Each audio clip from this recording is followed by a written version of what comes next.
အခုဗီဒီယိုကြည့်နေတဲ့သူကအလုပ်ကနေပြန်လာတယ်။ကျောင်းကနေပြန်လာတယ်။ပင်မလာတယ်။ဒါပေမဲ့ညဘက်အိတ်ဆက်ဖို့ဂရင်မော်တက်တဲ့အခါမှုရပေါ်တက်လိုက်တဲ့အခါမျိုးမှာညလုံးကမှိတ်နေပေမဲ့ည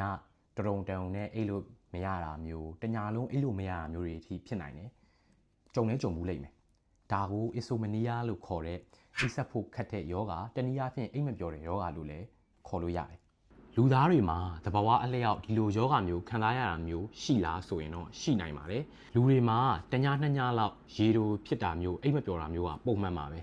ဒါကဘာလို့လဲဆိုတော့အလုပ်လုပ်တဲ့သူတွေကသူတို့အလုပ်က pressure တွေကြောင့်ចောင်းသားတွေဆိုရင်လည်းဆမွေးနာနီးလို့ဒလိုင်းတွေမှတ်ပြီးမှကြောက်လို့စသဖြင့်ပေါ့လေစိတ်ကျန်းမာရေးအရာကြည့်မယ်ဆိုရင်လည်းအလွန်အမင်းစိတ်ပူတတ်တဲ့ anxiety disorder ရှိတဲ့သူတွေ depression လို့ခေါ်တဲ့စိတ်တကြယောဂဝေဒနာရှိတဲ့သူတွေနောက်ပြီးရင်နောက်ဆုံးတစ်ချက်အနေနဲ့အတွေးအယမ်းလွန်တတ်တဲ့ overthinker သမားတွေမှာအိတ်မပြောတဲ့ယောဂကိုအဓိကခံစားရပါတယ်။ဒါကြောင့်မလို့အိတ်ပြောခြင်းရှောင်မတွေးနဲ့အိတ်မပြောတဲ့ဆိုးကျိုးတွေအနေနဲ့ဘာတွေခံစားရနိုင်လဲဆိုရင်ဇာတ်တိုက်ပင်ပန်းနွမ်းနေနေတာမျိုးအာယုံမဆိုင်နိုင်တာနဲ့မှတ်ဉဏ်ထိခိုက်နိုင်တာမျိုးတွေအပြင်ဒီစိတ်အတက်ကြအပြောင်းလဲမြန်တာမျိုးလည်းဖြစ်နိုင်ပါတယ်။ရေရှည်မှာဆိုရင်တော့နှလုံးယောဂဝေဒနာနဲ့ကိုယ်ခံအားစနစ်ယိုယွင်းတာတွေဖြစ်နိုင်ပါတယ်။သူတေသနာတွေပြောဆိုချက်အရဆိုရင်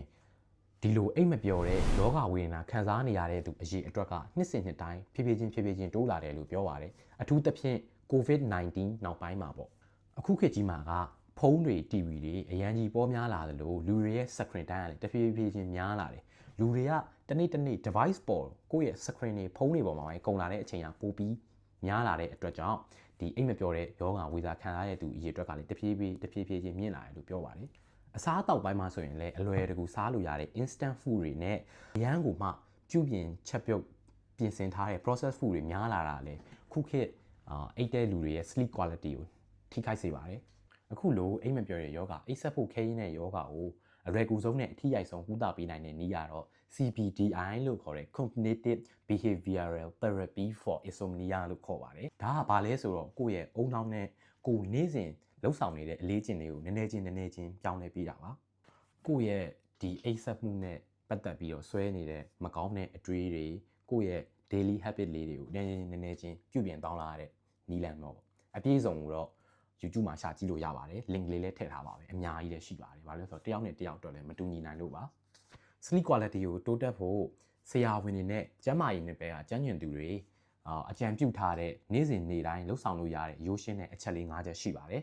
အဲ့ဒါတွေကဘာလဲဆိုတော့ပထမဆုံးတစ်ချက်အနေနဲ့တစ်ချိန်တည်းမှာပဲအိပ်ပြီးတော့တစ်ချိန်တည်းမှာပဲထတာပါဥပမာ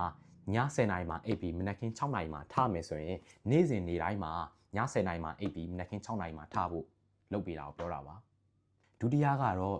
ကိုယ့်ရဲ့အိပ်ယာကိုအိပ်ဖို့အတွက်ပဲသုံးပါပြောချင်တာကအိပ်ယာပေါ်မှာဒီညအိပ်ခန်းကြီးဆိုရင်ဖုန်းသုံးတာမျိုးတွေအလုပ်လုပ်တာမျိုးတွေဂိမ်းဆော့တာမျိုးတွေအဲ့ဒါတွေမလုပ်ဖို့ပြောတာပါတတိယအချက်အနေနဲ့ကကြတော့ညနေနဲ့ညဘက်တွေမှာဒီ caffeine အလွန်အကျွံပါတဲ့ stimulant တွေဖြစ်တဲ့ energy drink တွေတောက်တာမျိုး coffee တွေတောက်တာမျိုးဥမာညဘက်တွေမှာ gain တွေအလွန်ကျွံဆော့တာမျိုး substance တွေသုံးတာမျိုးဒါတွေကိုပြောတာပါဒါတွေကိုရှောင်ရှားပေးပါ